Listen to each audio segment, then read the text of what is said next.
Bismillahirrahmanirrahim. Assalamualaikum warahmatullahi wabarakatuh. Baik, untuk mata kuliah pada kesempatan ini adalah sesi kedua untuk akuntansi dasar atau pengantar akuntansi.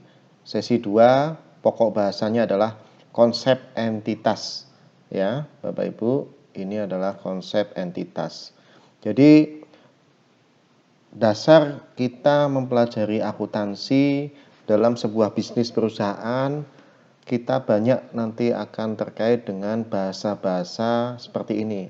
Ada entitas, ada perusahaan, ada persekutuan, dan sebagainya. Jadi, tetapi kita perlu pahami juga sebelum kita masuk ke arah penjurnalan, ke penyusunan laporan keuangan, kita harus tahu dulu apa sih sebenarnya entitas itu. Karena entitas ini, konsep entitas ini merupakan salah satu cikal bakal munculnya acuan debit kredit atau persamaan akuntansi. Jadi ini seperti ini Bapak Ibu. Yang pertama adalah saya jelaskan munculnya konsep entitas sendiri itu sebagaimana asal mulanya. Jadi konsep entitas itu berasal yang pertama dari awalnya adalah adanya teori proprietary kepemilikan. Apa itu teori proprietary kepemilikan? Teori ini menunjukkan bahwa perusahaan itu menjadi satu kesatuan dengan pemiliknya. Jadi misalkan Bapak Ibu punya usaha toko, utang toko 1 juta, maka diasumsikan bahwa Bapak Ibu itu juga punya utang sebesar 1 juta. Artinya tidak ada pemisahan Bapak Ibu. Jadi utang toko, ya utangnya pemilik. Misalkan tokonya itu punya utang kepada supplier nilainya 5 juta, ya artinya pemilik punya hutang 5 juta kepada supplier. Nah, di sini teori proprietary atau kepemilikan ini dengan rumus atau rumusnya adalah P sama dengan A dikurangi L. Ekuitas pemilik adalah aset dikurangi liabilitas. Nanti Bapak Ibu akan melihat bagaimana arah perkembangan dari teori proprietary ini ke teori entitas yang mana nanti akan menjadi sebuah rumusan persamaan akuntansi. Jadi ekuitas pemilik adalah aset dikurangi liabilitas. Liabilitas adalah utang. Ekuitas ini adalah modal pemilik, adalah aset harta yang dimiliki dikurangi liabilitas utang yang dimiliki. Sehingga itu sisanya adalah kekayaan bersih. Nah, P merupakan kekayaan bersih pemilik bisnis. Jadi P ini merupakan kekayaan bersih pemilik bisnis. Nah, sebagaimana contoh yang tadi awal kita sampaikan bahwa saya contohkan ada usaha kelontong. Usaha kelontong jualannya macam-macam, ada beras, telur, minyak, dan sebagainya. Nah, suatu ketika itu di-drop oleh supplier minyak, supplier beras, supplier telur, dan otomatis toko itu ada kewajiban untuk membayar. Pada bulan tersebut ada kewajiban yang harus dibayarkan kepada supplier nilainya 10 juta. Nah, dalam konsep teori proprietary ini yang memiliki hutang adalah toko. Nah, toko ini dicerminkan juga oleh pemilik. Artinya pada saat toko itu punya hutang kepada supplier 10 juta, artinya apa? Pemilik juga memiliki hutang kepada supplier sebesar berapa? 10 juta juga. Nah, ini konsep teori proprietary. Kemudian hasil operasional bisnis yang dilakukan seperti tadi toko, misalkan toko itu memiliki keuntungan bersih. Keuntungan bersih. Saat itu toko itu memiliki keuntungan bersih, maka keuntungan itu kan akan menambah kekayaan. Kekayaan siapa? Kekayaan toko. Nah, toko dan pemilik ini tidak terpisah. Artinya apabila toko itu untung 10 juta, maka pemilik juga akan untung 10 juta. Harta pemilik juga akan bertambah sebesar 10 juta. Yang berarti meningkatkan ekuitas pemilik. Ekuitas ini adalah modal pemilik. Sehingga aset yang dimiliki oleh toko adalah kepunyaan pemilik. Dan liabilitas atau kewajiban yang dimiliki oleh toko merupakan kewajiban pemilik juga. Nah, ini nanti akan ada beberapa kendala-kendala di lapangan. Nah, kelemahannya apa? Kelemahan teori proprietary ini. Teori proprietary ini adalah kelemahannya adalah tercampur, Bapak Ibu. Dalam pencatatan laporan keuangan, transaksi ekonomi itu harus terpisah. Kalau itu tercampur, maka tidak akan kelihatan berapa sih sebenarnya keuntungan toko yang sesungguhnya. Berapa sih beban toko atau biaya yang dikeluarkan oleh toko secara real atau sesungguhnya. Kenapa tidak bisa kelihatan? Karena itu tercampur. Jadi misalkan toko itu punya kas, punya kas, kotak uang kas. Kotak uang kas itu adalah modal toko sebesar 10 juta. Diingat ya, toko itu punya kotak kas isinya uang rupiah, kemudian itu adalah modal toko. Nah, toko itu membeli barang dagangan 5 juta. Diambillah uang itu untuk bayar dagangan. Nah, suatu ketika pemilik juga punya, misalkan pemilik mau memelihara motor. Pemeliharaan motornya rusak. Oh, di servis kemudian beli spare part harganya 500.000. Diambil juga uang itu untuk servis motor.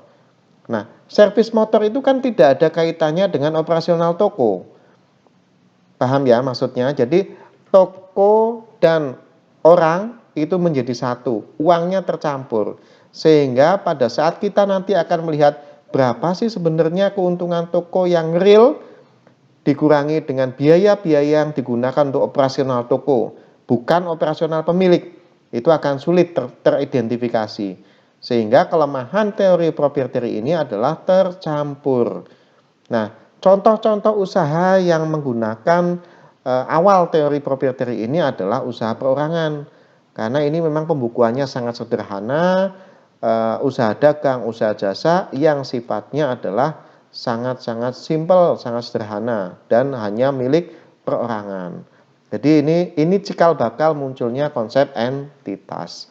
Kemudian selanjutnya adalah, nah, bersumber dari kelemahan teori proprietary yang tercampur ini, maka muncullah sebuah teori yang namanya teori entitas. Nah, teori entitas ini apa? Teori entitas ini adalah satu hal yang perlu digarisbawahi adalah adanya pemisahan.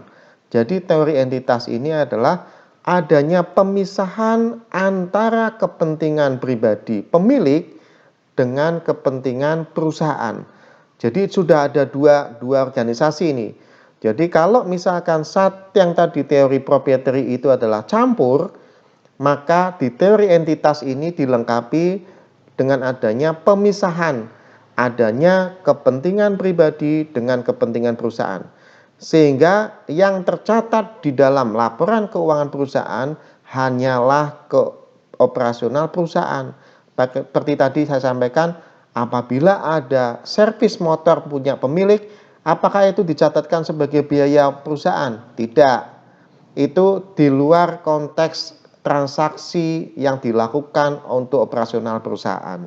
Sehingga jelas berapa sih sebenarnya keuntungan perusahaan yang real adalah pendapatannya sekian dikurangi dengan biayanya sekian. Biaya apa? Biaya untuk operasional perusahaan, bukan untuk operasional pemilik. Bagaimana kok bisa memisah? Karena dari awal sudah dipisahkan mana yang kepentingan pribadi dan mana yang kepentingan perusahaan. Jadi inilah teori entitas. Jadi yang perlu digarisbawahi di dalam teori entitas adalah adanya pemisahan. Ya. Nah, setelah adanya teori entitas ini dengan adanya pemisahan antara pemilik dan perusahaan, maka di dalam laporan neraca atau laporan keuangan khusus neraca, seperti tadi yang disampaikan di awal bahwa aset sama dengan jumlah kewajiban ditambah dengan ekuitas pemilik. Berbeda dengan yang tadi disampaikan di awal, di mana di sini adalah ekuitas pemilik adalah aset dikurangi liabilitas. Kenapa? Karena di sini adalah asumsinya perusahaan itu adalah sama dengan pemilik, tidak terpisah. Tetapi di sini sudah dipisah, sehingga rumusnya beda. bahwa aset kekayaan perusahaan adalah kewajiban perusahaan ditambah dengan modal perusahaan. Ekuitas ini adalah modal perusahaan, bukan modal pemilik. Ya, modal perusahaan. Aset adalah harta yang dimiliki oleh perusahaan. Liabilitas adalah kewajiban atau utang yang dimiliki oleh perusahaan. Ekuitas adalah modal yang dimiliki oleh perusahaan. Nah, persamaan ini merupakan cikal bakal persamaan akuntansi selanjutnya. Jadi, pertama kita belajar teori entitas. Setelah teori entitas melahirkan adanya rumusan seperti ini. Nah, rumusan seperti ini, aset sama dengan liabilitas dan tambah ekuitas, inilah yang disebut dengan persamaan akuntansi, yang akan kita gunakan nanti ke depan untuk proses pencatatan dan penjurnalan. Jadi seperti itu ya Bapak Ibu, proses dari mana munculnya teori entitas itu dari teori proprietary kepemilikan, kemudian masuk ke teori entitas. Nah, contoh yang menggunakan teori entitas ini apa? Sekarang sudah banyak. Bahkan untuk bisnis-bisnis perorangan pun sekarang sudah mulai dipisah. Mana yang untuk usaha, mana yang untuk pribadi, itu sudah dipisah. Nah, contoh unit bisnis yang dikukuhkan secara legal formal. Legal formal ini adalah dikukuhkan secara hukum di atas akte notaris. Salah satu contohnya adalah CV komanditer, persekutuan CV atau perseroan terbatas. Ini yang dikukuhkan melalui akte notaris. Kemudian entitas-entitas ekonomi itu banyak Bapak Ibu, tidak hanya ini. Ada bentuknya adalah CV, PT, koperasi dan sebagainya, itu adalah entitas. Jadi ini bisnis yang terpisah. Pola pelaporan keuangan yang terpisah antara pemilik dengan perusahaan. Seperti itu ya. Nah, ini saya gambarkan secara jelasnya lagi.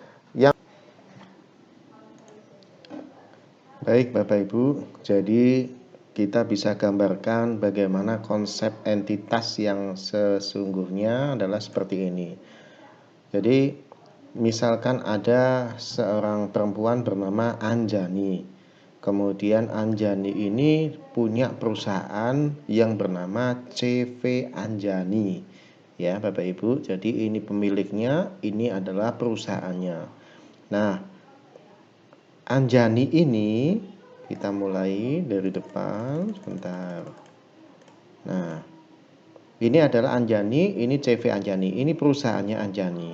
Nah, kemudian Anjani ini punya modal 10 juta, kemudian disetorkanlah ke perusahaan Anjani, namanya CV Anjani. Sehingga tadinya 10 juta itu milik Anjani secara pribadi, sekarang setelah disetorkan ke CV Anjani, tidak menjadi milik Anjani lagi, tetapi menjadi milik CV Anjani. Sebesar berapa? 10 juta.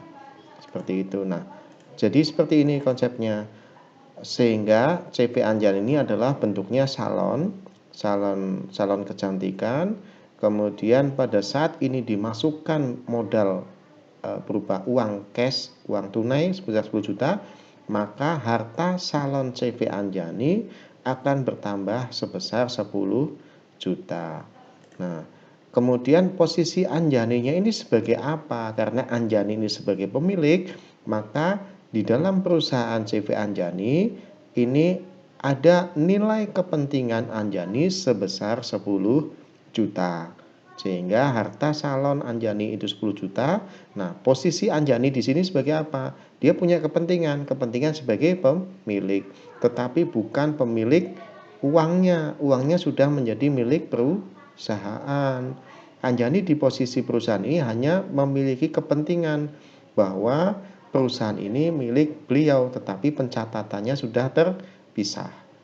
Kemudian ini gambarannya. Harta apa? Harta yang ini kita kotak seperti ini, tujuannya adalah supaya terpisah. Ini milik Anjani perorangan, ini Anjani secara perusahaan. Harta perusahaan Anjani atau CV Anjani adalah kepentingan pemilik. Betul, aset yang dimiliki oleh CV Anjani atau harta kekayaan yang dimiliki Anjani adalah berapa? 10 juta. 10 juta ini sama dengan kepentingan pemilik, yaitu Anjani punya kepentingan di dalam perusahaan itu sebesar 10 juta. Kemudian ini saya gambarkan lebih gamblang lagi. Nah, konsep entitas kalau tadi kan hanya harta pemiliknya si Anjani dan perusahaan. Sekarang ada muncul kreditur atau pihak luar yang memberikan kredit kepada CV Anjani. Nah, Anjani menyetorkan uang sebesar 10 juta ke CV Anjani sehingga uang yang tadinya milik pribadi menjadi modal bagi perusahaan CV Anjani. Oke ya, sampai di situ. Kemudian selanjutnya adalah harta salon 10 juta. Betul, harta salonnya asetnya berupa uang tunai 10 juta, kemudian kepentingan Anjani 10 juta. Oke. Kemudian ini persamaan yang tadi, harta sama dengan kepentingan pemilik. Kepentingan pemilik ini adalah modal. Ya, perlu diingat harta sama dengan modal. Hartanya 10 juta berupa uang tunai 10 juta sama dengan kepentingan pemilik. Kepentingan pemilik itu apa? Modal atau ekuitas. Seperti itu ya. 10 juta, kemudian ini 10 juta. Nah, timbul ada kreditor. Kreditor ini adalah pemberi kredit. Pemberi kredit contohkan bank ya. Bank ini akan memberikan kredit kepada CV Anjani sebesar 1 juta rupiah. Nah, 1 juta rupiah ini akan dimasukkan ke dalam perusahaan CV Anjani. Nah, logikanya adalah tadi awalnya itu perusahaan Anjani itu sudah punya modal 10 juta, punya kekayaan uang tunai 10 juta. Saat ditambahi utang berupa uang tunai 1 juta, maka yang terjadi adalah harta sama dengan kreditor. Oke kan, kepentingannya ada dua sekarang. Kepentingan di luar perusahaan ada dua. Satu, kepentingan Anjani sebagai pemilik modal, dan yang kedua adalah kreditor sebagai pemilik hutang atau liabilitas. Sehingga harta sama dengan kreditor ditambah kepentingan pemilik. Kepentingan pemilik tadi apa? Modal atau ekuitas. Nah, sehingga harta yang dimiliki oleh CV Anjani berapa sekarang? 10 juta ditambah 1 juta, uang tunai sebesar 11 juta rupiah. Kemudian, nah 11 juta rupiah ini terdiri dari siapa? Dari apa aja? Dari 1 juta yang dimiliki oleh kreditor atau utang sebesar 1 juta, utang dari kreditor ditambah dengan ekuitas atau modal dari pemilik, yaitu Anjani sebesar 10 juta. Inilah yang disebut persamaan akuntansi. Harta sama dengan utang ditambah modal. Nah, munculnya seperti ini. Hartanya 11 juta terdiri dari siapa? Kepentingan pemilik luar berupa utang sebesar 1 juta dan juga kepentingan modal pemilik atau disebut ekuitas sebesar 10 juta. Inilah cikal bakal munculnya persamaan akuntansi, di mana persamaan akuntansi berbunyi harta sama dengan utang plus modal.